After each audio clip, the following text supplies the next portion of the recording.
though, does go to the Flash Wolves, who picks Fizz as a flex for top, then bans out Echo, setting themselves up for the Syndra. And if if SK2 took the Syndra, then they had the counter with the Fizz. So it was super intelligent drafting, and we'll see if TSM can craft themselves a very good draft here against SKT. And we see TSM right now ban Lee Sin. I think a lot of people will be like, why? Why not just first pick that champion? But I feel like it's just because they want more flexibility with the first pick.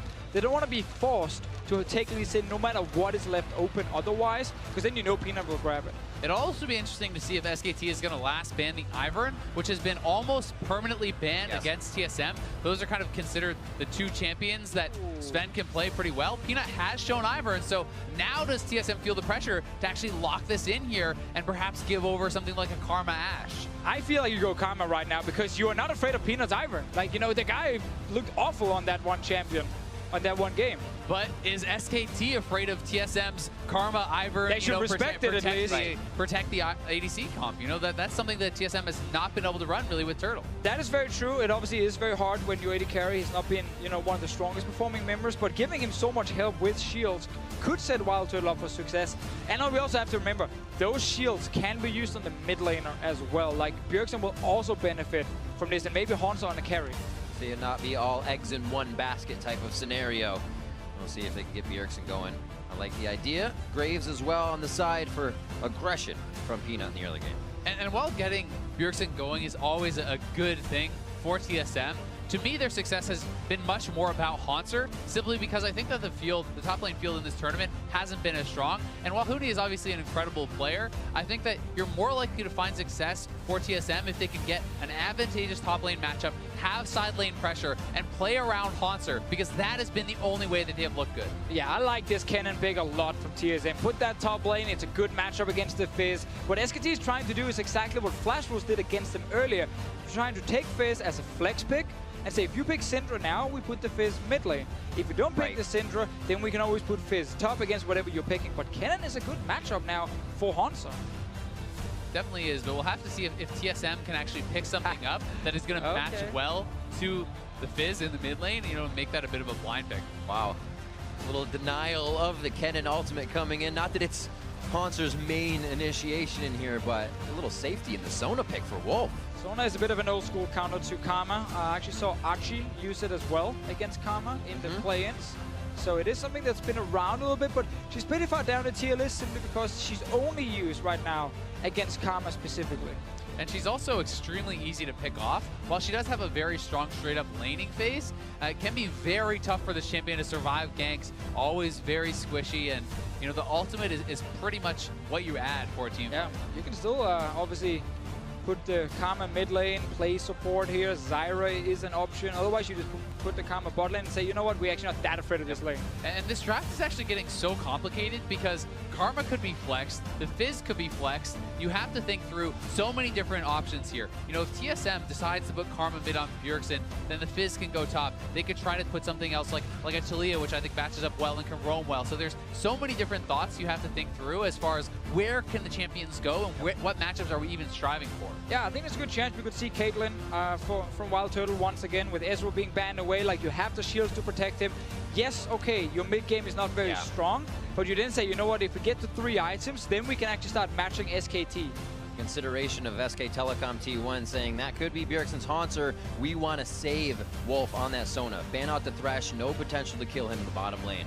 Yeah, and Biofrost is a pretty strong Thresh player, so you take away something like that hard pick and you make it a bit more of a safe lane, kind of a slower 2v2, because she is going to match up so well against Karma, as Devicio said. I like this Ashe pick though. Ashe is traditionally a very good laner against Caitlyn. Then you have the Sona against the Karma. So SKT is saying, we expect you to run the Caitlyn, we allow you to do it, but we're going to pick a very strong 2v2 lane against it. And not only is that frightening just simply because of the matchup, but it's also very He might actually do it.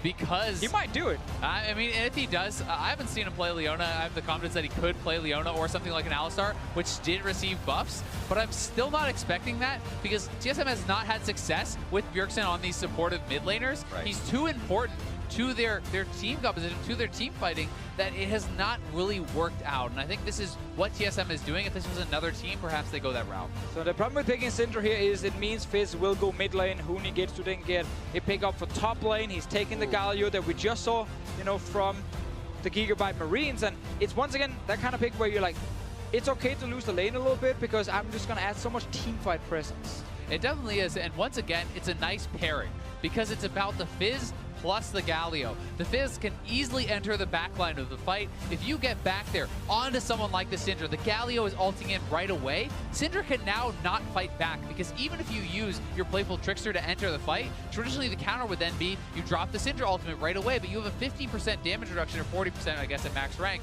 coming in from Huni. Right.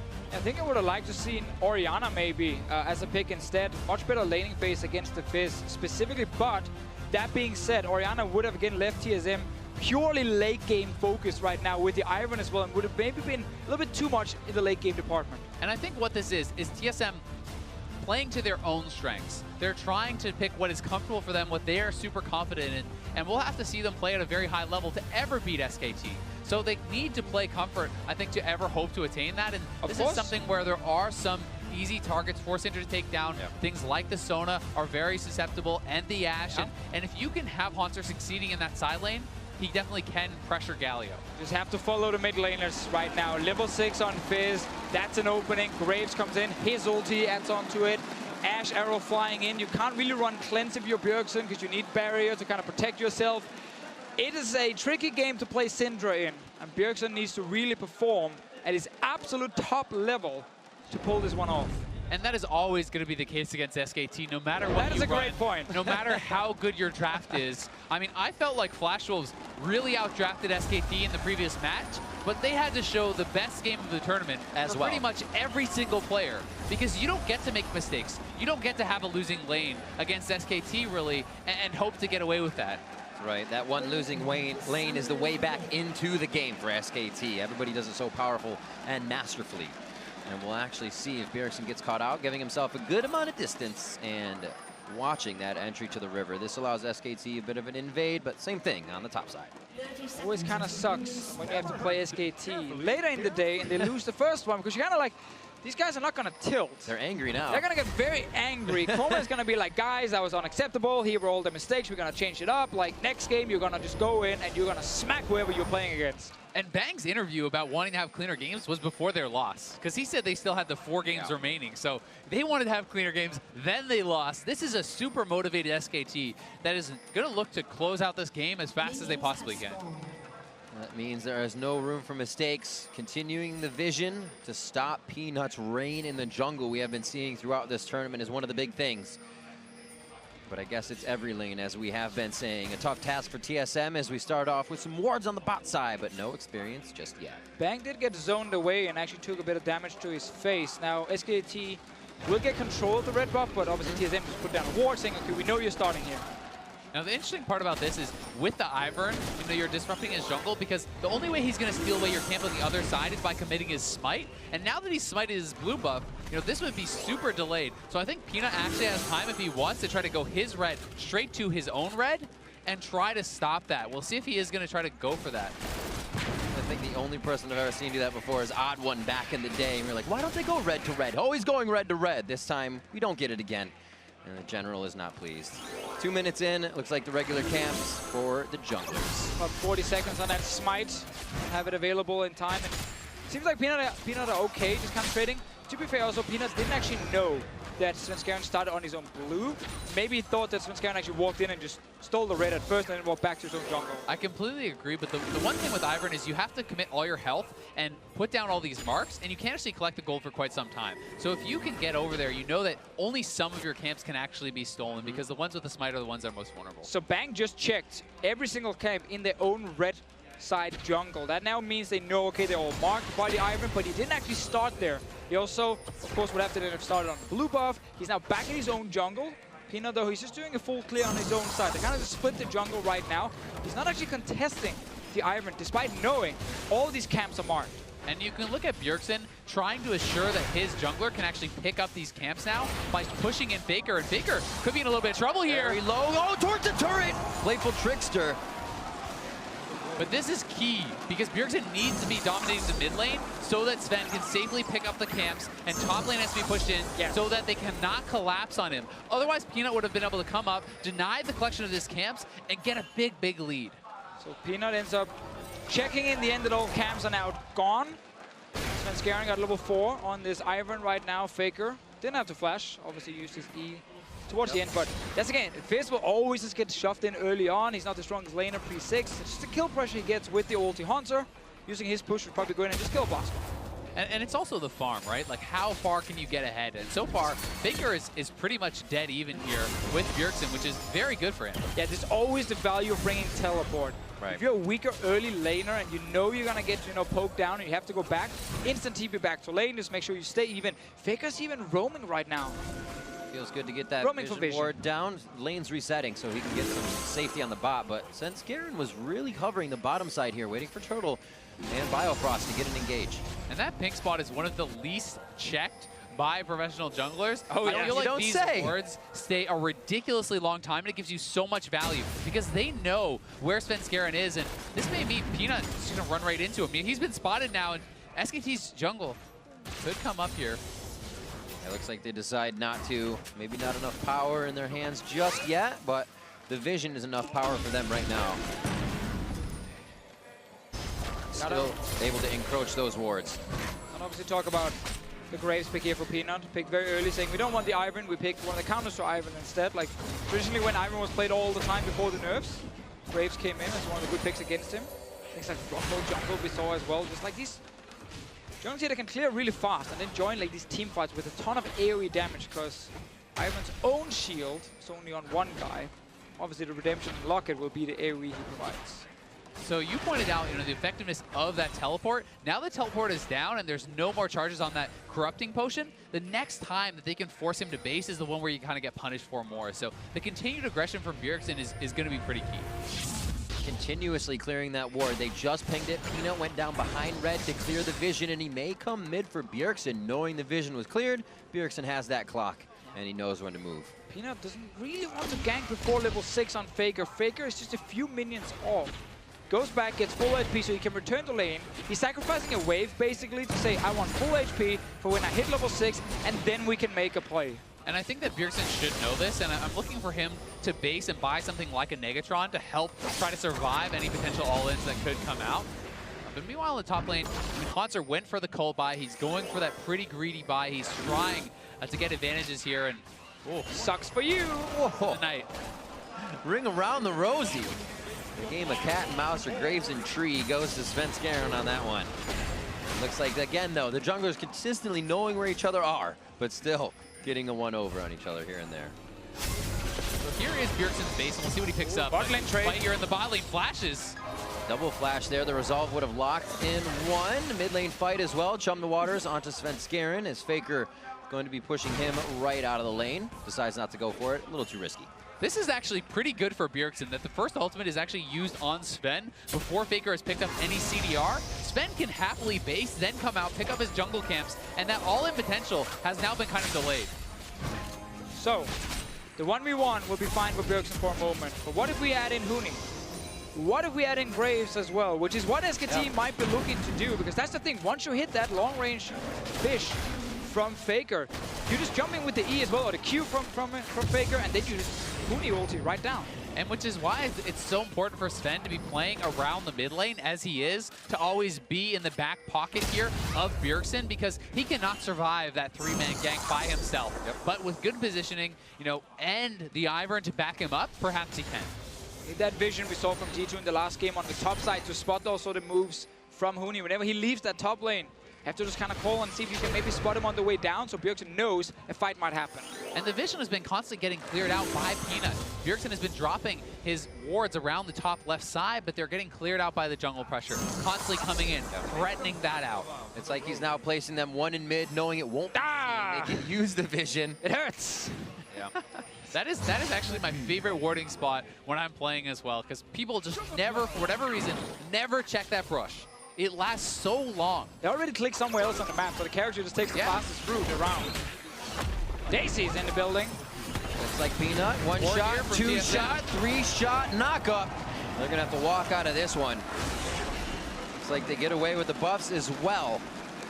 Around the wards. That vision ward we're talking about as well was placed at 4 minutes down there by Faker. And we have to remember that this is a blue trade, because SKT had already stolen away their blue, so they're trying to keep Bjergsen with his blue buff and the Lost Chapter so he can non-stop spam out and clear out those waves and kind of play more safely around that. But Faker clearing out the vision, always having the threat of that extra attention. As long as Bjergsen has a tower as well, right behind him, stays a bit safer with the barrier. And of course now the early magic resist that you pointed out earlier, Azael, that he should get. Now, we also look at Turtle, because he used Flash earlier to try and go for that trade with Bang. Maybe thought Bang was going to step on a trap, and then he could try and win it. Level 6 Sona right now. Double TP coming up very soon as well. That might be a dead Caitlyn, but first we look in top lane. Yeah, and Faker making the roam here, but Ivern is behind, so if they commit too much, could be turned around on them. Great read by Svenskeren. Bjergsen calling a missing lane, and they choose correctly on where that goes based on vision. And Sven definitely does deserve some credit this game. Yeah. While he has not gotten involved in any kills, nothing like that has happened. He has been in the right place at the right time. He has been covering his laners, anticipating their moves, and I think that for a guy who has received a lot of criticism, he's playing a good game. Absolutely, a supportive role as well. He has to be with the team at the right time, sometimes harder than making your own plays, because you really have to make the right decisions at that point. Yeah, and he finally gets his Iron as well. You know, being banned so often against him. Yep. Now he actually doesn't need to be a big playmaker, which is where he's been punished a few times when he's invaded in. You know, he's looked for a skirmish, he then gets caught, he dies. Not really needed on Ivern. He's looking bot lane now. Yeah, in the setup, you can see Wolf posturing aggressively on the Sona. If you can land that ultimate, it's very easy to follow it up with the Ashe ult, and Turtle has to show the respect, play very defensively. They may be setting up for this 5-man play that you had called out earlier. Sven is not in the area just now, but looks like they're not going to pull the trigger just yet. Biofrost could get the Mantra Shield on, protects quite a bit. And more vision being cleared. Right now, the priority for SKT. This is that clean game. If the other team doesn't have vision, they have no idea what you're about to do. And that's what Peanut is on right now. Just every single time Bjergsen is pushing up his waves, Sven is right there in his back pocket, making sure that he can't get all in. And Hanser starting to take a lot of damage here. He needs to get some magic resist itemized towards that wit's end. There's the Chum the Waters. Nice dash through for Faker. Going to do a lot of front-end damage. Collateral hits. Not enough to tick him down, but this is 2 lanes out now for TSM. Oh, that's a lot of damage, but Bjergsen did not blow either summoner. Good calculation on the damage and very patient. But they force Bjergsen now to play very defensive, potentially even go back to base. That allows them now to roam bot lane. Remember, they have double TP. No flash on Caitlyn still for a few seconds. Hanser stayed in lane as well. This could be Huni picking up a kill. Oh, he's going for it. Forward, tries it, gets the flash, the hit. Huni comes up with first blood. As soon as he punched forward there, as soon as he used that E, Hanser needed to flash, expecting the taunt flash there. He does not. They're looking for a fight right now. Wild Turtle gets the arrow on the side of the fight. No protection for him. Sven now in the eyes of SKT as Bjergsen's looking to give him a scatter. Huni's behind them right now. Huni just missing Svenskeren with the blast cone.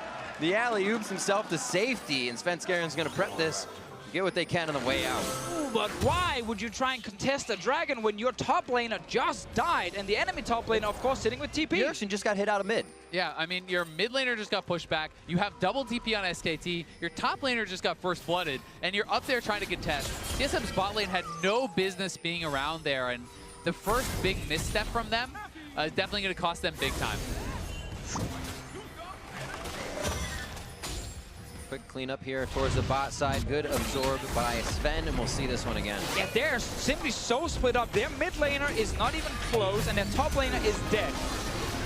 That is nothing you can do here to try and stop that dragon, and you just sacrifice yourself for no reason.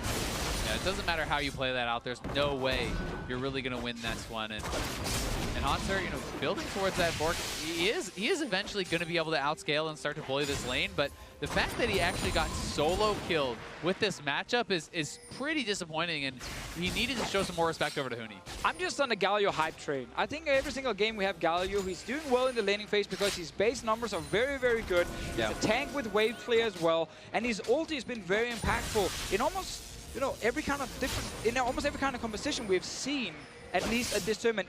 We've seen them once where they dive in and you want to try and use it to, you know, get into the front line. We've also seen them in Protect the AD Carry comps, but he used it to say, here's a 40% damage reduction ulti on whoever's getting caught, and now this guy won't die.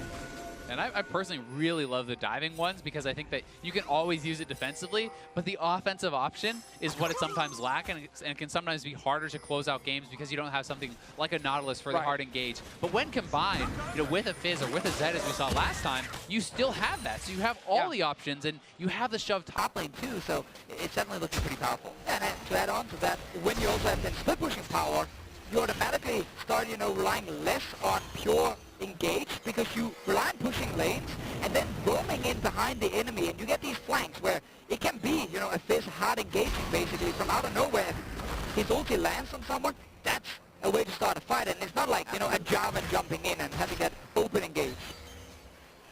Well, TSM moving down the bot side, trying to see if they get something done, but Bjergsen doesn't know they're there. Walks straight into an open jungle. Hanzo was getting the TP in, which gave him a false sense of security, and they both get deleted. They do find Bang, however. Faker is coming down, though. Huni cannot join. We'll see if TSM can push for this turret. That is really the big goal, as they're losing their top side. The trades back and forth. Hanzo makes it out. Teleport and flash down for him, but the play is made as he gets right there. Top lane against Huni. Since Garen getting hit up, Faker belts forward. He should have the damage even after the resolve locks down. He can go back into the fight, but it's Peanut flashing forward.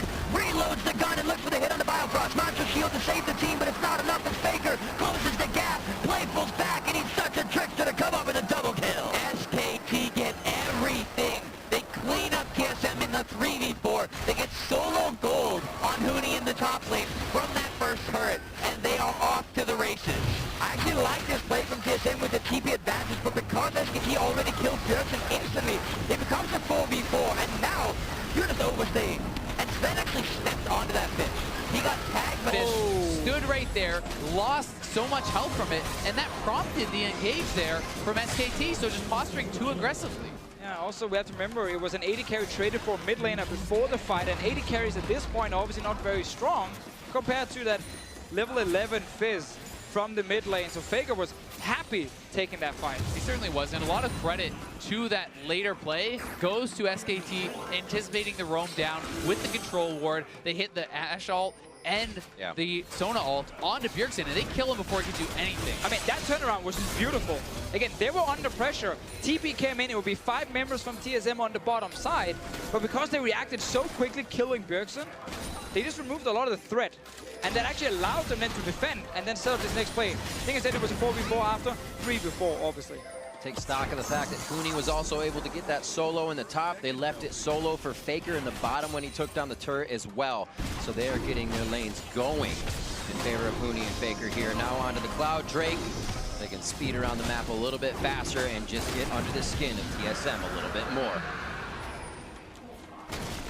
TSM now is going to need some time, but it's going to be hard because, with this 80 Kennen, if you can't get side lane priority, you really do not add a lot to the game. And I think that it's tough because he's now down 1,000 gold after getting first blood solo killed and the turret going over to Huni. Huni is going to stay relevant for so long that it's hard to see Hanzo, and his team lasting long enough to hit for him to get hit. Oh, fights everywhere. Arrow top, fight in the bottom. Faker, Bjergsen going on a 1v1. Here comes Daisy as Faker's supposed to get out. Redemption comes down. I think he could stay alive for a little bit longer just to provide some nuisance to the bot side. There it is. He does go down as mid-fight fizzles out with Wild Turtle falling. Now Hanzo, he's been taking the Winds of War damage the entire time. The way Huni farms the caster minion in the back line has always been hitting Hanzo, prepping him for another solo kill. It's a disaster in the top lane for TSM. The fact that their split push cannon died again solo against the Galio here. Huni is playing this champion to near perfection right now. He really is, and SKT is just looking too strong, and here's the fight in mid lane. Hurdle getting caught out. That Ashe-Sona combo, layering it very, very well in full commit to the fight. They're now looking to get Rift Herald for Huni, which secures him even more top lane dominance. And it gets almost impossible now to play the comp. If you look at TSM, right? They were supposed to have this like 1-4 setup with the winning side lane with the cannon, and then you had one lane on the other side, you just kind of pushed, and then you moved the 4 members together. So Syndra, Caitlyn. None of these champions really want to sit in a side lane against a Fizz. They want to just push the lane, leave, go mid, and then group as like a siege comp. You can't do that though when now your top laner is already losing, so that's a problem for you. He might actually die again. He doesn't have flash for another second or two. I think he is going to die. Huni with enough for about 4 or 5 heated up tower shots. Gets out with about 120 HP to his name. And they're just making it look so clean the way they want it to. TSM should finally get this turret down here, but I mean, they're just, it's not enough right now for them. And the focus, you know, adding insult to injury, Peanut is so fed, and going up top and extending that lead is going to be so tough for them to come back. It is so hard to find ways to get enough gold on the Caitlyn that you're trying to protect with your Ivern Karma composition. Because right now, Caitlyn hits her weakest part, where she wants to farm, she wants to get her Infinity Edge, she even wants to get a third item before she can really start dealing damage to Huni. Like, Huni right now are already sitting on 154 armor. He's going to get an Iceborne Gauntlet, so that's going to be even more armor on top of that. And Last Whisper is obviously not going to be built very soon, if you look at Wild Turtle and his current situation. Monster tag with Chum the Waters. Still the stun, but Playful Trickster Belt to get in safely. He used it to get out and get that ultimate out of Monster along with his. Now mid lane's being pressured by SKT as Faker has just been causing trouble on the bot side. Sven and the team don't want it to go down like this, and they initiate onto Huni, forced to pull back, and things are looking good if that's the tank to turn away first. So TSM holding on to the mid lane, a good redemption bot lane to protect their top laner, and Sven playing pretty well around this, but TSM is still getting pushed down, and they're getting chunked out. They're very low on health. They're going to TP in. They're going to try to force this right now. TSM needs to retreat. Faker just flexing with the teleport, and it's what the team needed to go forward. You got to remember they're still working with a crescendo, so TSM can't even go that far forward if they want to. We know that LCK and SKT, you know, they don't really value the Ivern that highly. They think it doesn't really do enough early game. Let's talk about that after in case Faker wants to fight again. He is spotted though, so no ulti either. See how much damage they can put out. Huni still has teleport to get back to his position if necessary. Meh. That's a little win there for Haunter as he at least gets the Galio ult out. A very small win. Very small very win. small win he was looking for.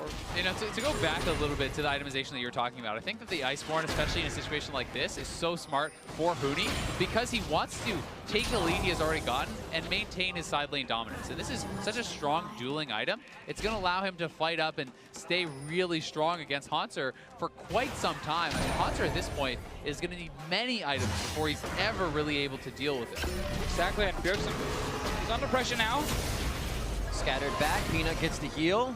A little bit of movement speed as well to stay safe. But it is not above SKT now to just go for these engages. Know they can get Bjergsen to be out of position for a second. They're looking for the kills everywhere. They know how strong they are here 21 minutes in. Peanut had another great game. Was never really under any threat, and as I was saying before, you know, LCK, they never really valued the Ivern too highly. They think it's too easy to invade him. He doesn't really do enough in the early to mid game. You can just farm against him as well with picks like Graves. And he's been doing that. You know, early game was literally just him running around killing wards. He didn't join any fights. He didn't have to. He just power farmed. And I'm not sure this is the game to convince Peanut that Ivern is a champion you need to play. That one time you picked him. I mean, it's tough to say because, you know, if Haunter is getting an advantage in top lane, then perhaps this comp starts to look very, very different, right? But, you know, the way that it's been played out by SKT, they have certainly gained all the advantages. And that's kind of the issue, you know, for Ivern. It's hard for him to go top and really snowball Haunter, really help him compared to some other junglers. Bang his bot lane, forces a flash. Flash and the ultimate coming out. Looks like they may be able to drop this bottom turret. They're going to get pushed off by TSM. Wild Turtle Biofrost coming down, so just a bit of damage, but respect still to be paid by SKT here as they make their way out. However, they're across the map. They're playing like a 2-1-2 right now and just making it work. And I mean, the control that they have gained in the jungle, they're taking away camps on both sides of the map. You can see none of their jungle camps are up, and they're farming TSM's jungle, and that's why you're seeing this gold lead just balloon. I mean, this is not that long ago that it was a pretty close game, and they're up 7,000 gold at this point. SKT is so good at taking anything you give them and really extending that advantage further and further and further. It's always that mid game where they don't actually take any risks because they're just pushing lanes, getting deep vision. They spot TSM and they know, okay, if you're sending members to top side, we take everything on the bottom side. So they're not going for any crazy tower dives yet. They're just taking all the farm on the map. They're also waiting to be strong enough to just take down a Baron without Huni being there. They can obviously, of course, put Faker once the TP is back up down to the bottom lane and have Huni with the team on top side to tank the Baron. Can't do that right now due to the cooldown, so they're just kind of waiting and taking every single camp. Complete control over the buffs as well means Bjergsen cannot put out as many orbs. His damage is reduced, also starting to be levels behind, so expect to see those level 16s from SKT very soon. Here you can see the taunt in. Huni wins a war a little short as he gets bladed And it will be Bang just on his backside. I wonder if Huni stays in for this fight. Looks like he decides to back. I think he will. I think they're going to move Bang down and look for the repeat Ash Arrow. Remember, they forced the flash not long ago, and this is another thing that SKT really excels at, punishing you in those windows where you don't have your cooldowns. This is a bit risky though from Bang. Oh, he hits it though. Oh, there's the flash hit. Huni has had it, and he has used that flash off cooldown to get the taunts in. Svenskeren doing what he can, but a little late to the party. Goes in. Here's Biofrost. Not too much damage just yet, but Wild Turtle here to throw in the DPS now. Is it enough? He doesn't really have it behind the Hurricane, and it's now going to be Wolf coming in to sustain the team. They could get behind the turret as Peanut is just on the end. And Turtle just has no damage. I mean, he had to go into the QSS. Doesn't even have his 2 items. He's going to need 3 or 4 before he even starts tickling Huni at this point. 24 minutes, boys. Scaling for late game. We got late. I'll see you at 40. That play though from Bang, he actually, so when he roamed into the jungle, Peanut and Wolf, they were running from base. They were not even close. Faker's TP is still not ready. He was on the other side as well. Good thing though, the Bang is pretty damn good at hitting the arrows, so they actually could kill Hanzo through Redemption and everything. That was the first risky play they pulled though in this mid game. And it's also good that Huni is hilariously fed. I mean, it helps. It's so hard. Even if they don't hit the arrow there, can you actually engage through Huni and take them down? Probably not, because no one is dealing any damage for this guy. And now he picks up a full Thorn Mail. Like, Turtle is so behind in itemization for where he needs to be to kill him. Now, not only do you need your IE, your second Zeal item, Armor Pen, and you need Lifesteal to not just die to the return damage. I mean, what else does he need, Divigio? He needs his team to help him as well, trying to kill this Galio. Probably a remake would help him at this point. Huni is at 327 look armor. at this guy. As we go down, we'll see. Does not matter that there is a turret there. I know, you can see right now, if you look at the minimap, Caitlyn Karma will join first. We don't actually want to see the rest because no one died. Luxury items for Huni with 327 armor, 25 minutes into the game. Not what you want to hear as an AD carry. It's been some rough games, I feel like, for the AD carries. Last game as well, as Sven is getting dove by like everything. Yeah, this was rough, but kind of in a different way. And we'll see if they can ever kill Huni. I don't think so, because the rest of SKT is coming down, and TP coming in from Faker. Huni right now is just a prep for the rest of the team. He says, all right, I've absorbed the ultimates. Let's take it home. They're going to be on to Hanser. Huni very, very low, but Faker goes to the front with Zania's on. That's going to be Huni down, but there goes Svenskeren, and a lot of the summoner spells are down for each team. It's how they use the abilities now. Cooldown's coming back up, and it looks like SKT feels like it's a bit too dangerous. The raid boss is down, but they can't handle phase 2 just yet, so we'll see. Wipe it. Discuss the tactics, figure out what we do. We gotta do it again and again and again and again. That's the thing, they're so far ahead they can do that again and again and again. And the problem with this raid boss here is he's actually gonna get a GA probably. So see it again. That phase gets a little bit harder to play. And I mean, Huni is playing a little bit silly here, right? He's so far ahead of the team, but it does work out because they just don't have the damage to kill him. Even diving the turrets this early on, SKT has the confidence that they can at least go even this fight. Actually, nice stun on Faker as well. He didn't really get to do a whole lot in the fight, but the trade 1-for-1. Small win for TSM. I don't think it bothers SKT. I think those moments for SKT just let them know that, hey, there's still mistakes to be made. We just won't do that again. Yeah. Easy correction. Let's take the Baron. Buffer ball these minions once again. That decision making also makes it hard for TSM. They have to find these fights. You have the single target hit from Bjergsen. It's hard for Hanser to get in now, even past Huni, as we've been talking about. It's about SKT kind of making those mistakes now. It really is, because TSM has to maintain vision control around Baron, but there's so many ways to engage for SKT, and they're so strong and so far ahead that if you ever get caught out, the fight is already lost. So, you know, it's a battle between how far forward can you go and how far back can you let your vision be pushed.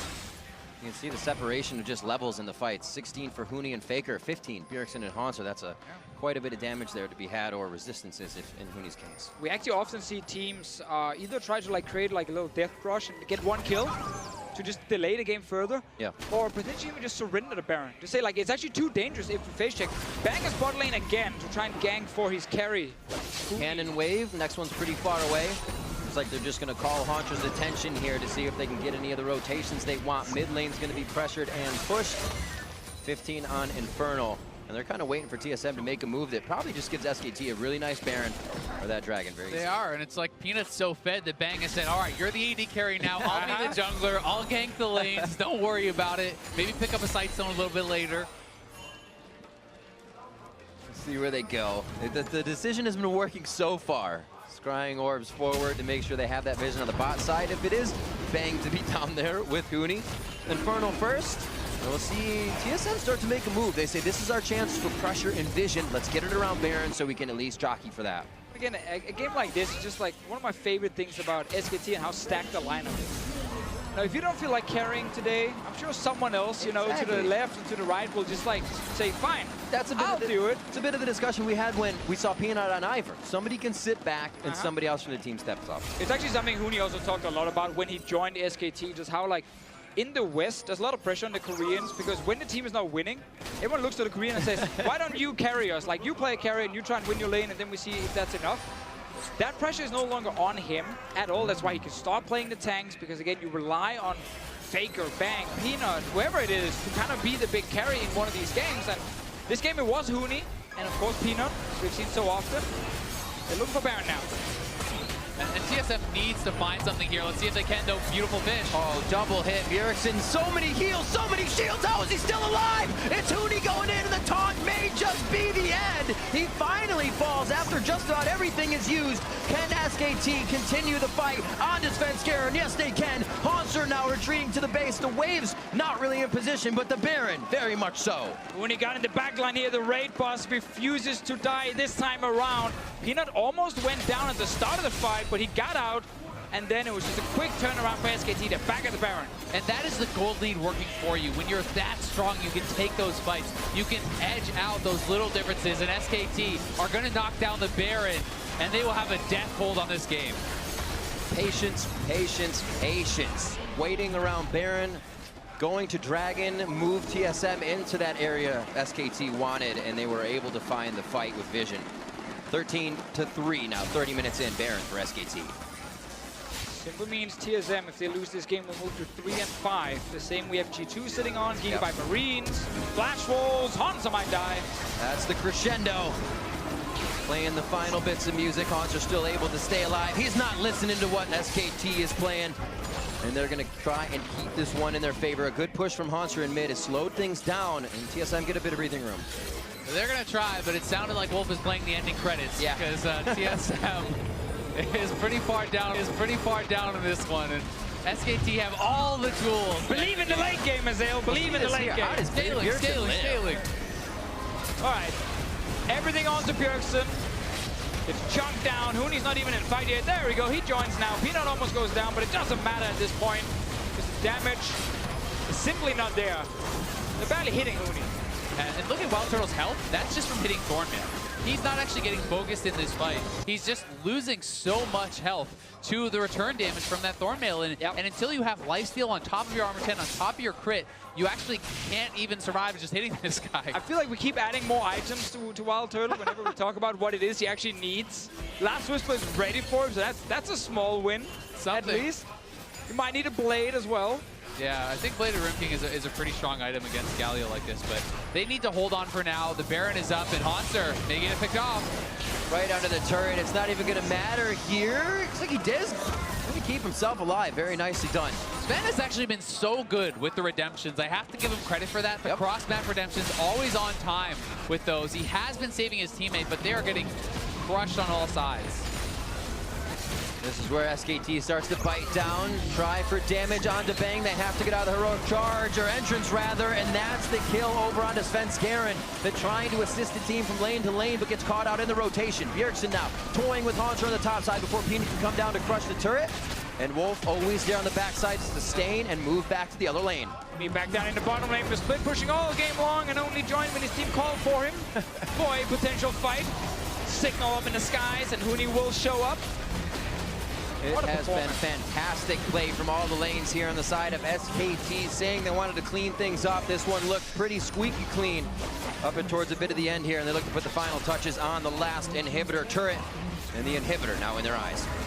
And TSM knows they have to make a play here. They're going to go for a desperation fight. That's the bang kill that they were looking for. Crescendo went out, a little bit of a miss on that. Wolf goes down now. This is how we saw G2 taking a hit in the last game. But the damage that Huni can do, the damage that Peanut is providing from that back line is now all on the front line. And Faker hops in now onto Hanser, running for the base is Wild Turtle. Rather, Svenskeren as he just spawned, I should say. And now it is SKT onto the Nexus turret.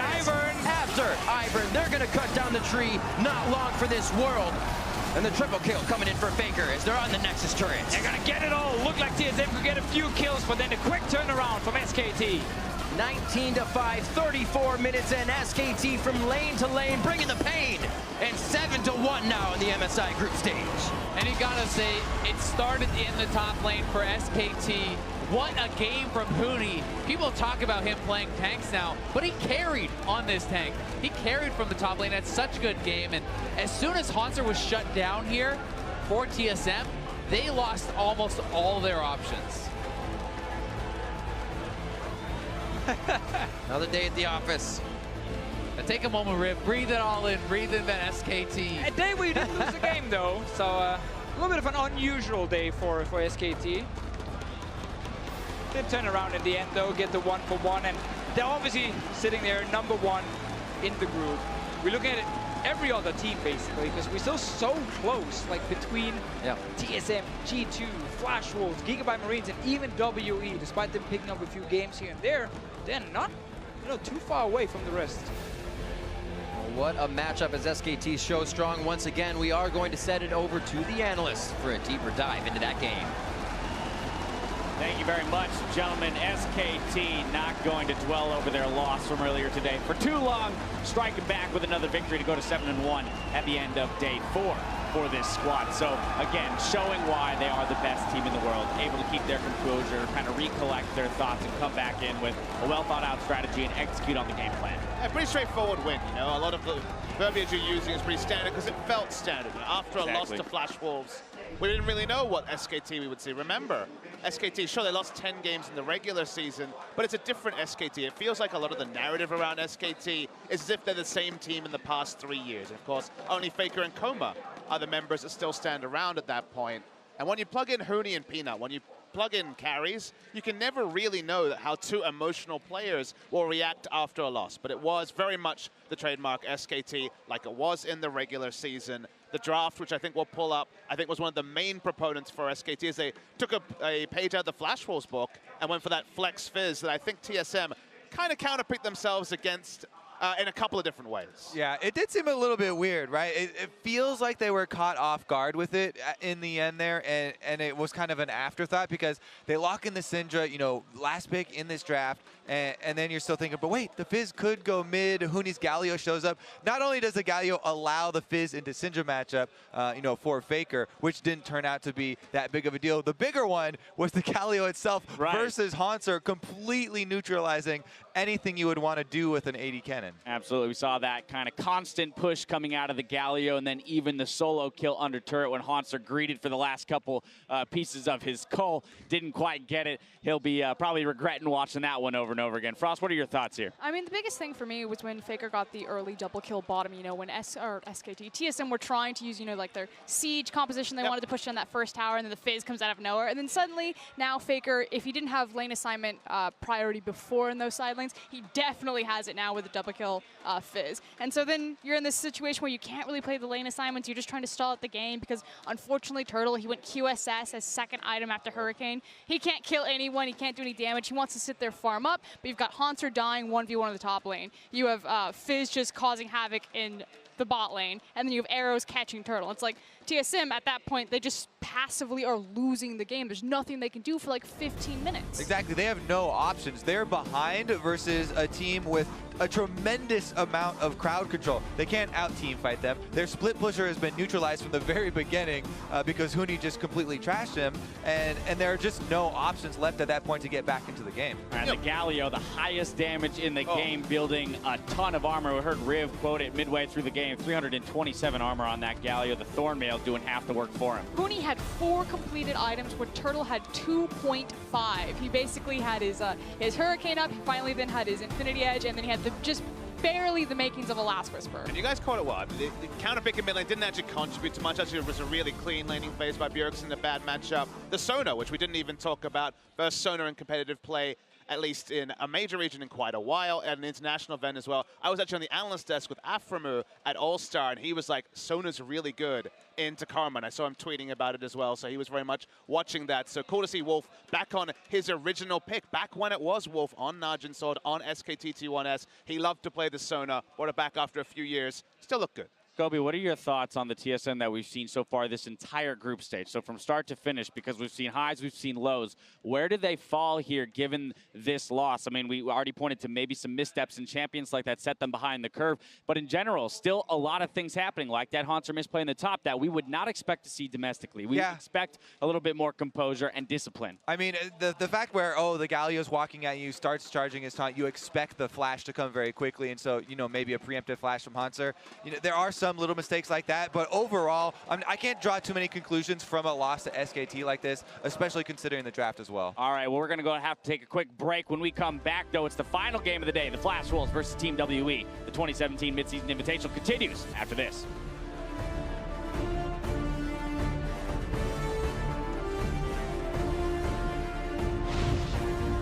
Yo, Janice, when you kill Peanut in the jungle, you should sing that song. Yeah, it's like, what's up? Welcome to jungle. Oh, he's going for it. Forward, tries it, gets the flash, the hit. Hooney comes up with first blood. Svenskeren getting hit up. Faker belts forward. He should have the damage even after the resolve blocks down. He can go back into the fight, but it's Peanut. It's Hooney going into the taunt. May just be the end. He finally falls after just about everything is used. Can SKT continue the fight on to Svenskeren? Yes, they can. Haunter now retreating to the basement. But the damage that Hooney can do, the damage that Peanut is providing from that back line is now all on the front line. And Faker hops in now onto Haunter. Running for the base is Wild Turtle. 19-5, 34 minutes in. SKT from lane to lane, bringing the pain. And 7-1 now in the MSI group stage.